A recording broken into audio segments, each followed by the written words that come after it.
Good evening. Welcome to Sunday Night Magic here at the Variable Play Network. Hello, I am your host Javi, and tonight is going to be a interesting night. You may be wondering why I look this way. So I will get to that in just a moment. Today's topic is going to be specifically something requested by some of our viewers. I got some requests to do some tribal, like top 10 elves, humans, wizards, and one of the topics that came up would be what I decided to go with today. So, as you can see from this mask, which came from our Mani Popcorn event, we are doing the top 10 planeswalkers for Commander. So, wait, let me get this off. All right. This episode is going to be focused specifically on the Planeswalkers from Magic the Gathering, and it is going to be focused on the format of Commander. Now, some caveats here. Again, this isn't a definitive list. This is my opinion. Okay, so I'd like to share that with you, and some of my thoughts on why these Planeswalkers are a cut above the rest. And at the same time, I'm going to give some examples as to why I think that they're totally busted. But before we begin, there are a couple of comments. All right, yes. Thank you for noticing. Yes, that is Garruk. This is Garruk Wildspeaker. All right, yay. Yep. Okay, interesting, yes. But no, I can't keep... Dude, without these, I am like blind. So I wish I could. I don't know. I don't think it's going to make the cut, but we can try. All right, let's continue the episode with the mask on. Okay, fine. We're doing the episode with the mask. I can actually see through this. Okay, great. Going back to the topic. I'll try to get back to the comments when I can. We're doing top 10 Planeswalkers, and we're going to start off with my number 10. So, you're going to notice a little bit of a trend here, and bear with me.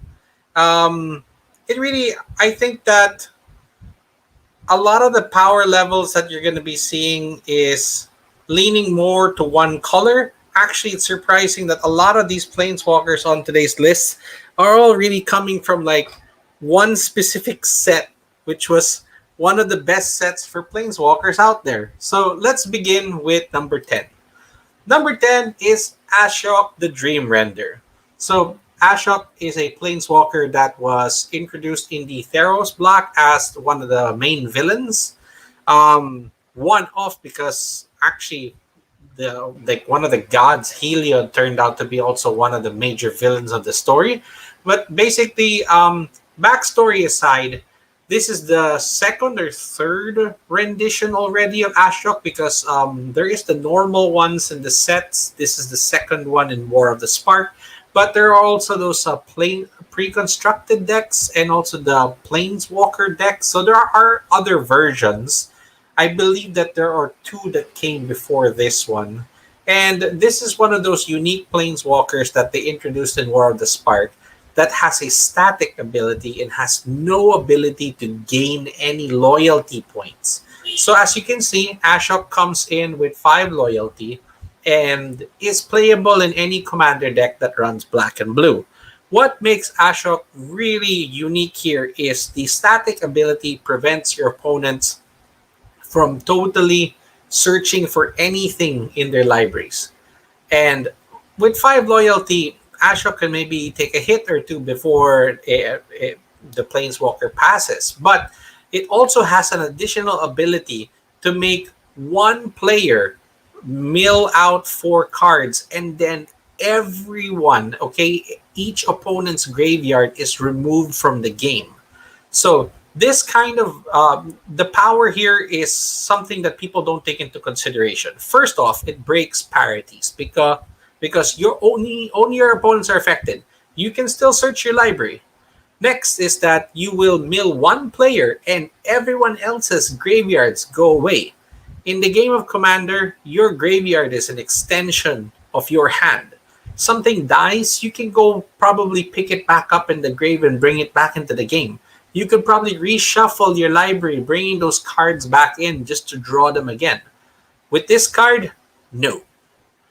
And to give you an idea of just how busted this is, you can pair it with something that not a lot of players used to use, but ever since like the opposition agent card came out, this card, Marilyn of the Morn Song, came into people's attention because players can't draw cards.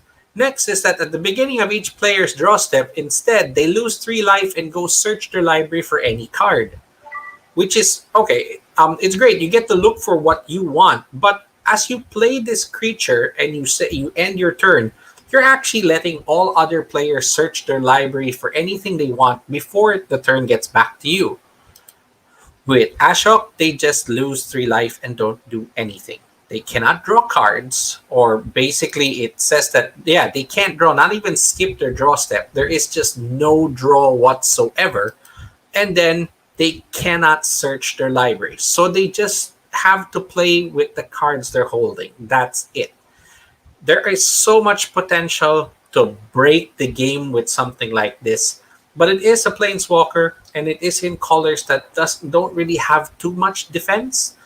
And there are a lot of decks that instead focus more on drawing rather than tutoring or searching for cards, and that's why it made it to number 10 for me. Now we go to number 9.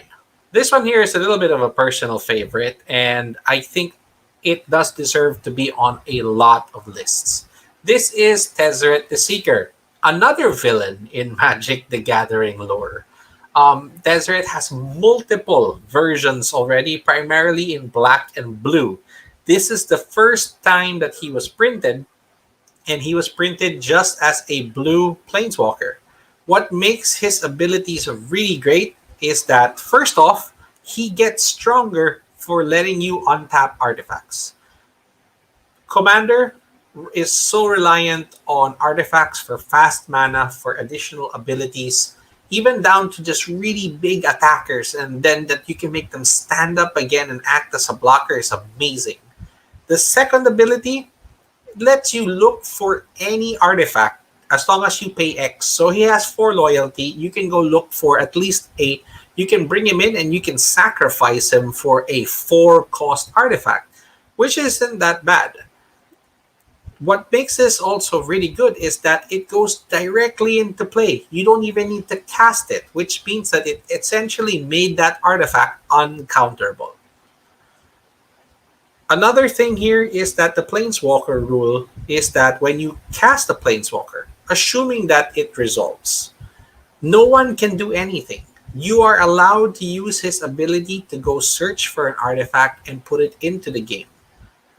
No one can actually no one can respond to that. It basically joins the stack, and then after you activate, then people can try doing something. Like, it is a search ability. If there is a way that someone could sneak a card like Ashok from number 10, okay, then that would prevent you from being able to search. It's, there are highly unlikely cases. But the reason why this deserves to be on this list is that its first 2 abilities are amazing, to the point that Tezzeret's untapped 2 artifact ability is part of one of the most degenerate vintage combos ever with Time Vault. Time Vault comes into play tapped. If you skip a turn to untap it and then you tap it again, you get to take an extra turn. This guy just flat out untaps it, and you can just keep taking turns forever. The two are so busted together. And okay, there is no Time Vault in Commander, but just having him being able to bring 2 artifacts up, you can go look for artifacts, and even just to sweeten the deal, his final ability of -5 can turn every artifact you have into 5/5s. Magic has progressed to the point that they produce so much tokens, so much treasure, clue tokens, food tokens, that people seem to forget that there are abilities that can turn that entire stack and pile of treasure and food into a 5/5 army. It just takes like 2 turns for this to happen, and it can wipe out a whole table. So number 9, Tezzeret. Again, personal favorite, and I hope other people run it. You should be running this in your deck if you are an artifact-based deck. Next one is probably one of the most salt-inducing planeswalkers in this list. This guy gets so much hate, and it's kind of deserved, but at the same time, if you're the one running him, it's just, I don't know, it's a hell of an experience. This is the Fairy Time Raveler. So this is the War of the Spark iteration of the Fairy. He's had multiple prints, from a creature to a planeswalker. He again is one of the planeswalkers that has a static ability. His static ability is that each opponent can only cast spells as if they were doing casting a sorcery. So no instants, which means that opponents are not allowed to respond to you using spells. You can still use abilities of creatures and artifacts and such, but you just can't cast spells during other people's turns, because that's the only time sorceries can only be played on your turn. His other abilities here of that until your next turn you can cast a sorcery, okay, as if it had flash. That's okay. And even the second one is that you can return up to one artifact, creature, or enchantment to its owner's hand and then draw a card. That's good defense. You can take away a threat. I actually don't primarily use his abilities at all. I just have him stand there and just have that effect that opponents can no longer respond during your turn. And you can proceed to do whatever you want unhindered. To give you an example of how busted this is, the very first Teferi, the creature version, along with this, pair with a card known as Knowledge Pool. What Knowledge Pool does is, when it comes in the game, it takes away the top 3 cards of everyone's deck. If you would play a spell, you put it in the Knowledge Pool, and then you choose one of the cards that is already in the Knowledge Pool, and you can play that in its place. So it has like this whole replacement effect. The trick there is, when you play a spell and it goes in and you choose a new one, that is no longer sorcery speed. A spell has to resolve first. Sorceries are slow, that you play something, it happens, you play something, it happens. There's no steps in between. So this and Teferi negate you being able to play the second spell that you chose, which means that you just keep putting spells into the Knowledge Pool and you don't get to play anything at all. It's a total spell lock for all of your opponents. So you can continue. You break parity because the wording of Teferi specifically says each opponent.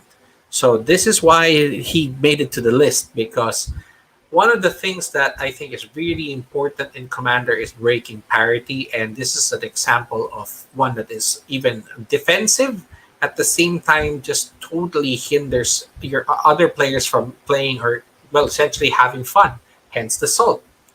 Oh, a comment. Oh, okay, let's see. Super Friends. Who is the best Super Friends? Good question. Yeah, probably Atraxa. Atraxa covers 4 colors, everything but red. So from everything that you're seeing here, you can essentially play every Planeswalker that I've already featured thus far. So there is like that. There are benefits to that, I think.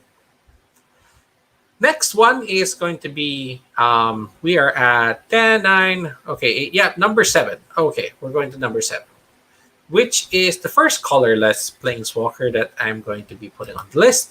This is Ugin the Spirit Dragon. Now, at a cost of 8, it is kind of expensive, but in Commander, 8 is nothing. People can get to 8 mana pretty quick. Okay, a request to bring back the mask. Okay, fine. If it pleases you all, you better like and subscribe this. I'm doing this for you.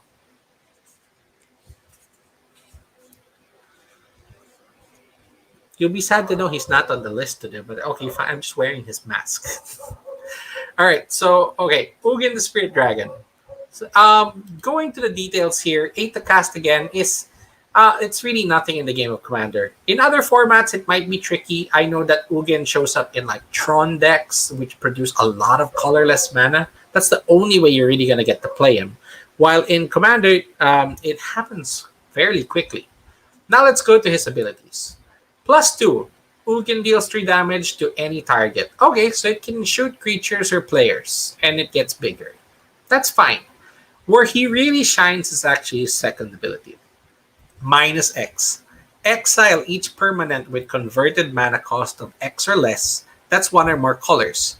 So basically, he removes a large number of colored permanents from the game. You can play him and actually give him -7, so he'll kill himself, but in the process, take out every colored permanent that costs 7 or less, which is, I don't know, such a large percentage of magic cards that everyone at the table is gonna flat out hate you. And that's why he makes it into this list. Okay, it pleases us. Yes, great, thank you. The magic gods. Okay, I'll take all of these comments into consideration for the next episode. I only have the Garruk mask. If you guys have other masks you'd like to donate, I'd gladly wear them, but they better be Planeswalker masks. All right, so okay, this is number 7. Ugin, amazing board wipe. You can put him in colors that do not have board wipe capabilities. Take something like, for example, red. Red has a method of producing a lot of mana, but it doesn't have any way of taking out enchantments. You can put this in that deck because he's colorless. You can get the 8 using all of the red rituals, and then you can wipe out the enchantments. You can wipe out creatures. You can wipe out other planeswalkers as long as you pay the cost of X. And then it takes everything that's even less. Now, that might affect you as well. It doesn't break parity. It is each permanent. So you also want to be careful in using this. His final ability, gain 7 life, draw 7 cards, and then put 7 permanents from your hand into the game. That means that they're not even cast. You just get 7 permanents for free. That's also pretty busted. I haven't really seen that happen. Most people always use the -X because that's a great defensive ability. So, maybe one day I'll get to see that -10 happen. But for now, this goes into every deck because he doesn't require a color. Unless mana costs matter to you. Like this is painful in an Adnos deck. So let's move next. Next Planeswalker, number 6, is another one of my personal favorites, and I consider him super underrated. We are talking about Dak Faden. Rest in peace, Dak Faden. They took him out in the War of the Spark storyline, which is a crime. Like, I actually wanted to get a little bit more story out of this character, and they did him dirty. Like, I don't know why they had to take him out. But story-wise, no more Dak. And his card is actually one of, I would say, the most efficient Planeswalker, because for his cost of 3, red and a blue and a colorless for 3 loyalty, so you get 3 for 3, which is pretty balanced. His first ability to let you draw 2 cards and discard 2 cards really speaks to like the combination of red and blue, that you get fuel, but it also comes at a price, which is pretty good if you are trying to dig for answers. But where his abilities really shine is the second one. So it's -2, which means he doesn't even kill himself. He'll come in, he'll do the -2, and he actually gets to stay alive. And what is his ability? Gain control of target artifact. There are no other restrictions. It could be your biggest artifact. It could be your smallest artifact. Play something like a Blightsteel Colossus. Play something like what we covered earlier. Here's a knowledge pool that costs 6. For -2, it's mine. And there's no until end of turn. When that dies, you get the artifact back. No, he just flat out steals. It's amazing. I've seen it. I've seen this thing gain control of so many artifacts that just hinder their opponent to the point that they cannot continue. It is impressive how for 3 he comes in and then -2. And again, going back to what I said about Planeswalker abilities, technically they're uncounterable in a way. Because once the Planeswalker comes in, you are holding priority. You are allowed to activate his ability. Let's go to the last one. His last ability, -6, gives you an emblem. Emblems never go away. Okay, whenever you cast a spell that targets one or more permanents, gain control of those permanents. Uh, I have never seen this used. It really always goes down to the first two abilities. It's not the most impressive ultimate, so to speak, because let's say I decide to deal damage to a creature, why do I want to gain control of it? So that doesn't necessarily happen, but it is still something impressive because you could technically steal the entire table. There are spells like Pyroclasm or even like little tremors that deal one damage to all creatures. Then everything that survives becomes yours. That could happen, but I always focus more on just taking someone's best artifact that they intended to accelerate, and now it's yours. So that can get really dicey in a game. You could make an enemy for life in some cases. So that's why he makes it to the list. All right, we proceed to another planeswalker that is, if you've noticed, all of the planeswalkers that I have chosen have a pretty much a common color. There has been black and blue, there has been white and blue, there has been red and blue, and even just Tezzeret was mono blue, and we go with another mono blue.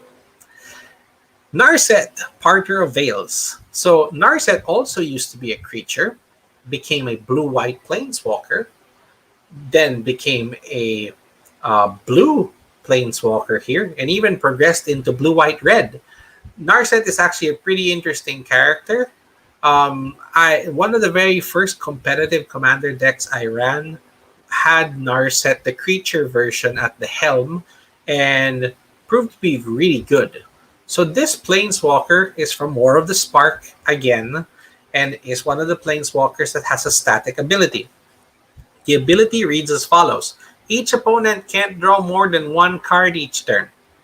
So any effect that lets people draw more than one card is totally negated. Okay, granted, they can still draw one card each turn. So in a game of Commander, let's say you have 3 opponents, you can still potentially draw up to 4 cards since there are 4 turns that cycle. I mean, going back to like Dak Faden's ability here, that it said target player draws 2 cards, then discards 2 cards. Narset only allows you to draw 1, but you still have to fulfill the rest of that ability and discard 2. So it suddenly works against you now, which I think is great.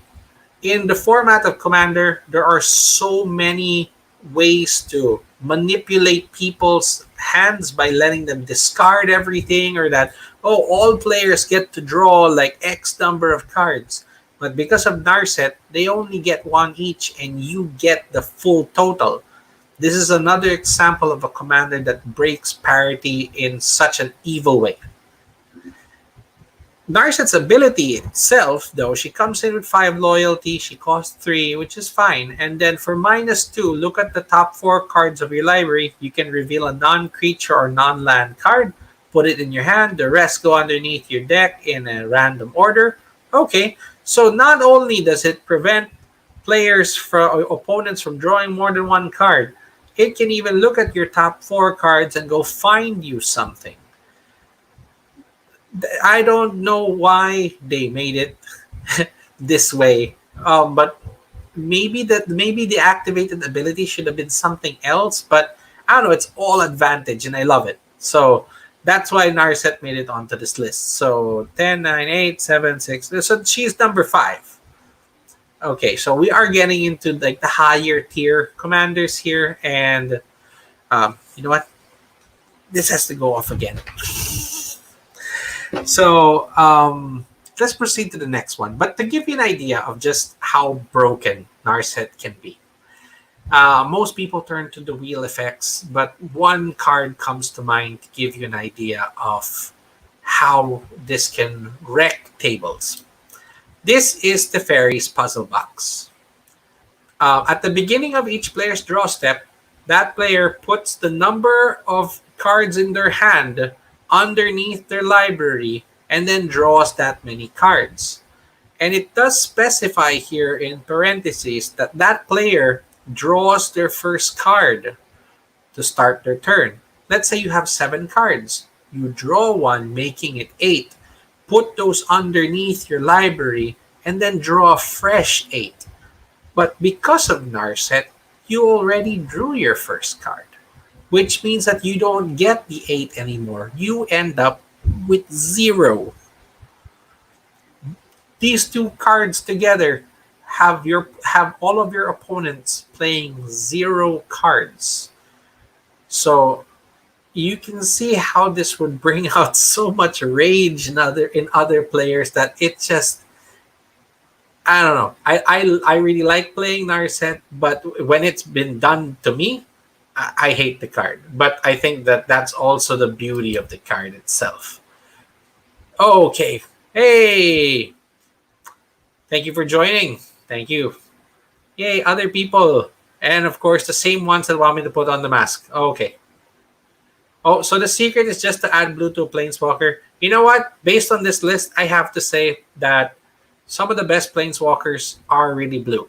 And that's because the effect that they have in a multiplayer format is either totally restrictive or provides you an advantage that just cannot be replicated by other Planeswalkers.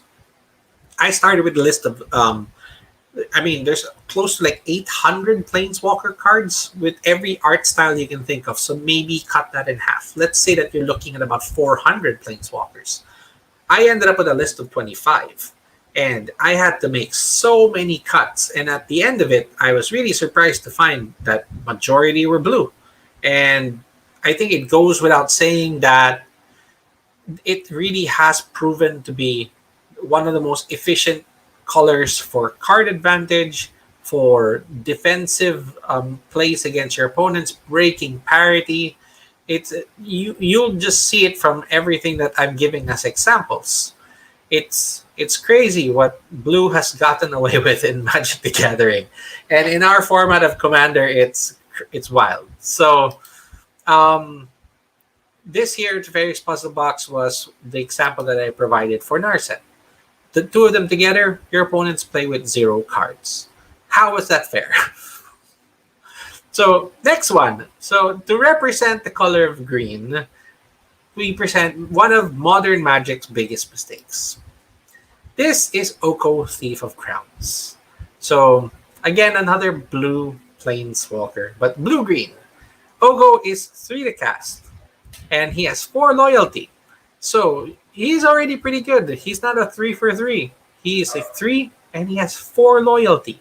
His first ability, +2, create a food token. Food tokens are just like to gain life. It's nothing special. But his next one is +1. Target artifact or creature loses all abilities and becomes a 3/3 elk with base power 3/3.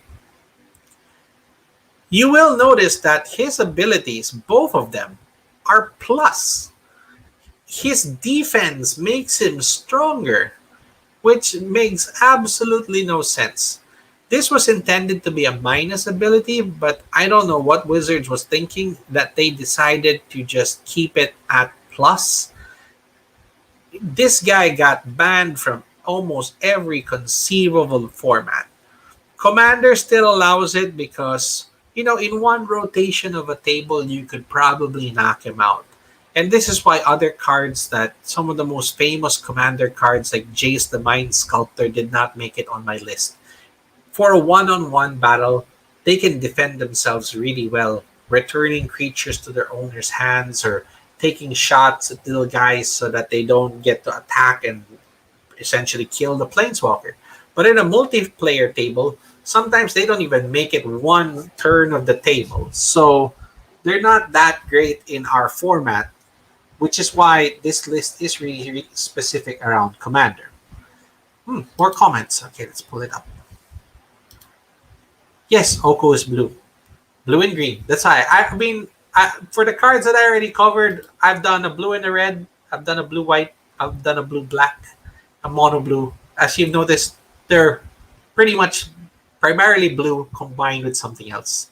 And yes, it broke standard. Unbelievably, even down to vintage and legacy, to the point that they made parody sets of like from the vault elks. Like all of your favorite cards turned into elks.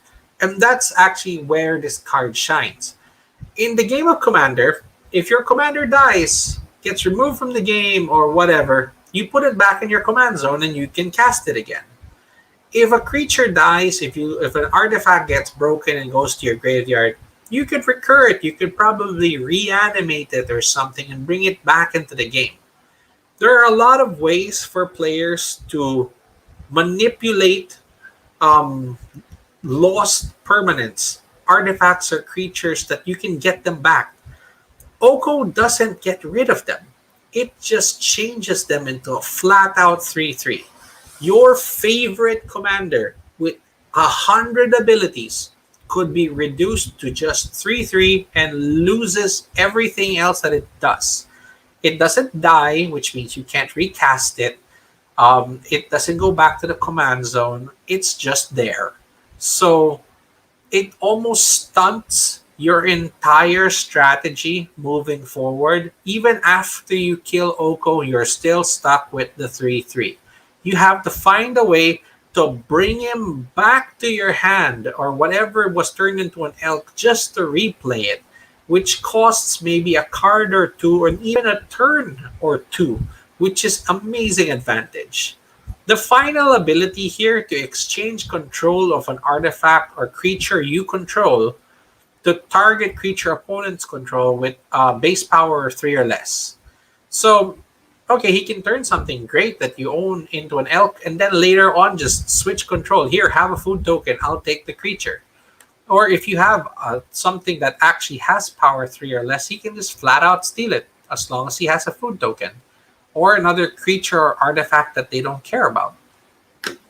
So not only does he create tokens, which again, like I said, that in the on the modern formats of Magic, there are so much token creations that it is abusive.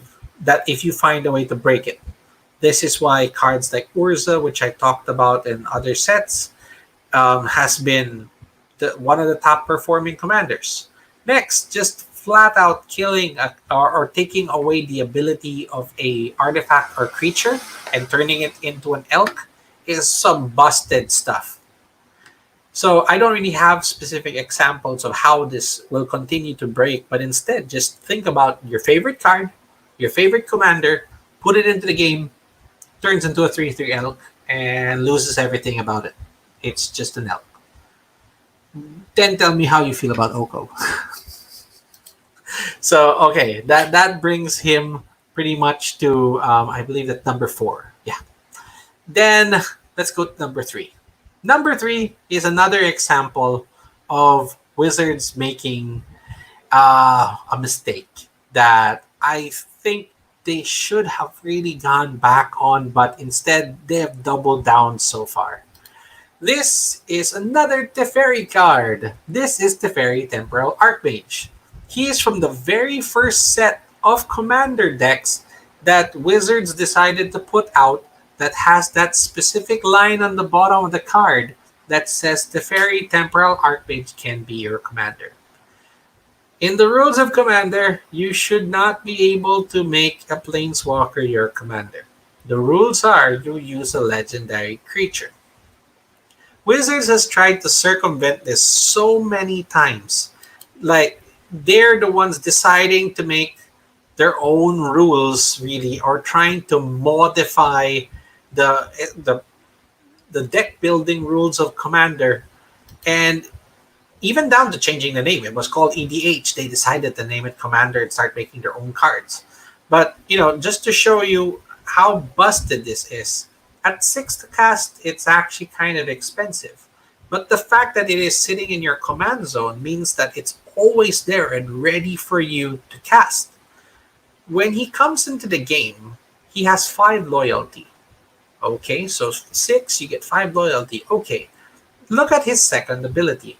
untap for permanence, which means that half, if not more, two-thirds of what you used to pay for him could be untapped, essentially making him like two to cast. You use this with some massive mana positive rocks, and what you got is something that almost paid for itself for free. Okay, that's it. So they can sell more cards. Of course, yes, it's all about selling cards for them. Yes, they're not really thinking about balancing the game as we've seen so far. It's nothing on them, their business. So be it. I enjoy playing their game. I have so much of it everywhere. So I am I've fallen for I've fallen into the trap that is magic. But hey, that's why we're here doing the show. So one thing that I would like to show or explain here is that Teferi is actually one of the original planeswalkers that became an archetype in Commander because he paired so well with another card that they were Wizards wasn't prepared for. This card is called the Chain Veil. They decided to create an artifact that pretty much lets you replicate the abilities of planeswalkers that, if you've activated them. This is meant in a game of magic that when you play your planeswalker, okay, you use its abilities, and okay, you can kind of reuse the abilities and stuff. When it dies or something, it goes to your graveyard, so be it. But once you mix it into Commander and that the Planeswalker can eventually go back to the command zone, the Chain Veil still counts how many times you've used the activated ability, which turns the fairy into like an infinite loop. It got to a point that playing against this deck, it was almost like a solitaire match. They would create like this overcomplicated Rubberg machine that would go for minutes. Their turn could go close to half an hour, and they just flat out win the game. And everyone just has to wait and watch because it doesn't even it doesn't even flat out win immediately. It has to build up a count, and explaining it to players was kind of complicated. So this is like a high level expertise deck, and one of the first iterations of Teferi as a planeswalker, and introduced competitive level of commander, definitely needed to be added into this list. Okay. Next episode, wear Oko's jacket. Please let me borrow your Oko jacket because I don't own one, man. All right, so I'm gonna move to the next ones. So we're going to our final two. Next one is a bit of a fan favorite, but not the version you're thinking of. Another card from War of the Spark. This is Karn, the Great Creator. The reason why I put Karn in this list is again, War of the Spark introduced planeswalkers that have static abilities. I honestly don't care about his +1 or -2 abilities, and I'll get into that in just a moment. But primarily, his ability here is static effect with activated abilities on artifacts your opponent's control cannot be activated. Why is this so important? There are cards that exist in this game that just say artifacts don't work. This one breaks parity again, just like all of the other ones I've shown earlier, that only your opponents are affected by it, which is just bonkers. But it happens. It happened. This card exists. So think about it. In a format that is so reliant on artifacts for acceleration, for additional abilities to compensate for effects that a certain color doesn't have, people turn to artifacts, and this card just totally nullifies it. Now, let's go to his abilities. +1. So he is one of the planeswalkers that actually has a plus ability in War of the Spark.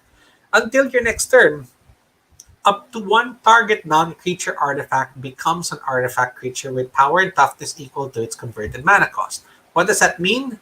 You can turn your Teferi's Puzzle Box into a 4/4 creature. Okay. Or you can turn your opponent's super expensive 0 to cast Mox Diamond, Crow Mox Amber, Mana Vault, or sorry, Mana Crypt into a 0/0 and essentially kill it for nothing. He got stronger by one loyalty and you lost an artifact.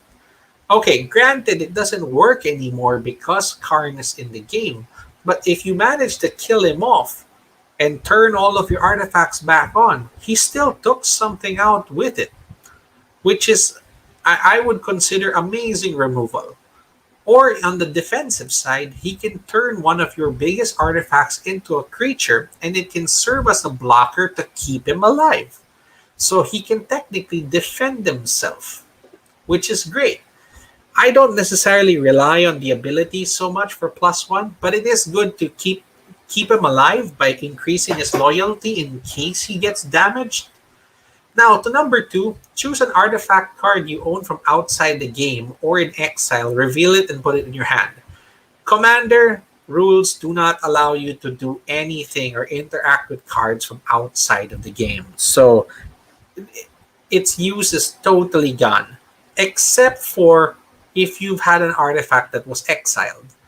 So, going back to some of the commanders that I showed earlier, let's say Ashok exiled your graveyard and there was an artifact. Okay, Karn might be able to pick that up because it's stuck in exile.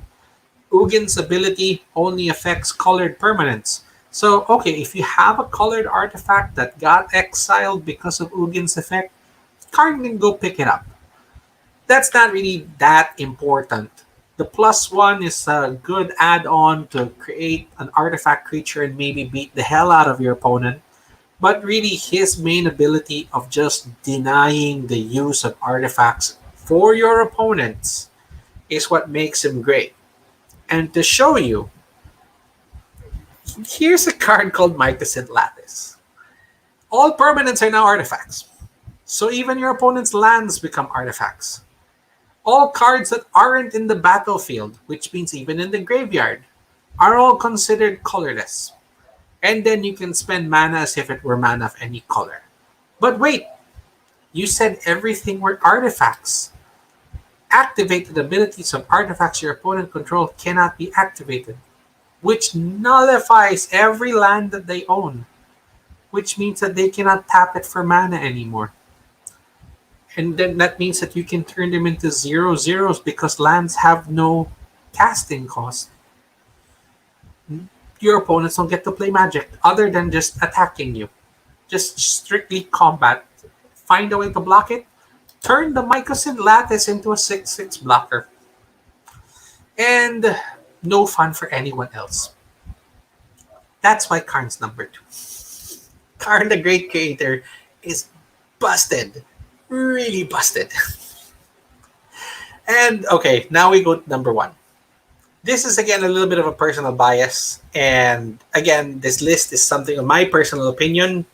If you haven't seen a Planeswalker that you feel needed to be on this list, I'm not here to correct you or tell you you're wrong. Instead, I'm just sharing which Planeswalkers I feel have the most impact in the Commander format.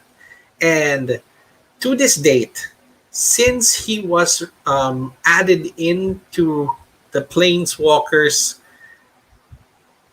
every deck I've seen have managed to work around a way to add this into their decks. No, unfortunately, Chum, as I mentioned earlier, Jace the Mind Sculptor is not my number 1. You have to think about Jace's abilities that in a one-on-one environment, you get your turn every other turn, which makes the Mind Sculptor amazing. But in a multiplayer game that you're playing with 4 or 5 players, by the time the table turns around, Mind Sculptor is probably dead and can only defend themselves for maybe one attacker by sending it back to its opponent's hand, which is okay, but really, the version of him that makes to my top list is Jace Wielder of Mysteries. Another one from War of the Spark. Five of the Planeswalkers on my list today are from the War of the Spark expansion. This here is special in ways that people do not realize. So his casting cost is something that is not really, it leaves not, it's not desirable. It has 3 blue, which means that it is really color intensive, that you it's hard to play him in maybe a 5 color deck. But surprisingly, he can work in certain conditions because of how many treasures and mana producing effects have been introduced into Commander. And he synergizes with a lot of pieces that were generally not really used in Commander. His effects are similar to a previous card that existed known as the Laboratory Maniac. Laboratory Maniac is a 3 to cast 2/2. His ability is if you draw a card and you cannot, you win the game. So same thing here written in Jace's static ability. If you would draw a card while your library has no cards in it, you win the game. What makes this great is that the Laboratory Maniac can always be killed. Oh, I'm going to go draw a card and win the game. Like, oh, wait, no, I'll kill that first. And if you cannot draw a card in Magic, if you manage to draw out your library, you actually lose the game. But abilities like this introduce a secondary or alternate win condition that a lot of players don't really prepare for. They are ready to beat the living hell out of you and drain your 40 life. They don't really care about what happens to your library as long as you're losing life. And who in their right mind would willingly remove cards from their own library, their own fuel? Well, this effect does. His next effect or his next ability is a +1 and says that target player puts the top 2 cards of their library into their graveyard and then draws a card. It has a draw effect, and his static is that if you do not have a library, you win the game. So, in normal standard Magic, if you're playing 60 cards, there is really a quick way. I mean, you draw 7, so you're already playing with 53.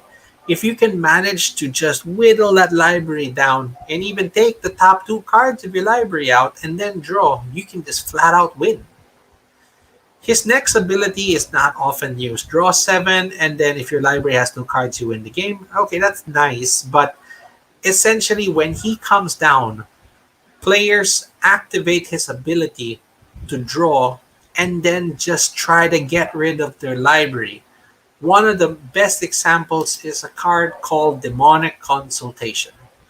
For 1 black, which means with Jace being for the cast, if you pay a total of 5, okay, 3 blue, a black, and 1 colorless, name a card, remove the top 6 cards of your library from the game, and then continue to remove cards until you get to the one that you named. If you name something that doesn't exist in your library, it just flat out goes out of the game.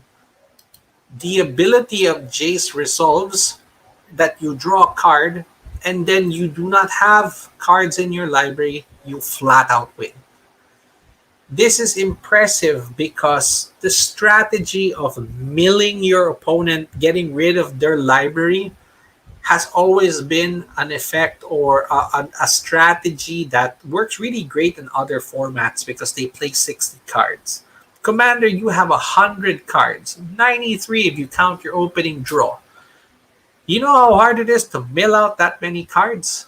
But in the process of self-milling, it's like this suicidal approach. People are not prepared for it. I mean, the formats and meta have changed, and competitive play has already found like means to stopping this. But if your opponents aren't prepared, you can flat out win with 5 mana on an alternate condition that they won't see coming. And that's why he's number one. So yes, Labman or Lab Mania and Thassa's Oracle is the new version of this that did come out. It is more efficient at 2 blue.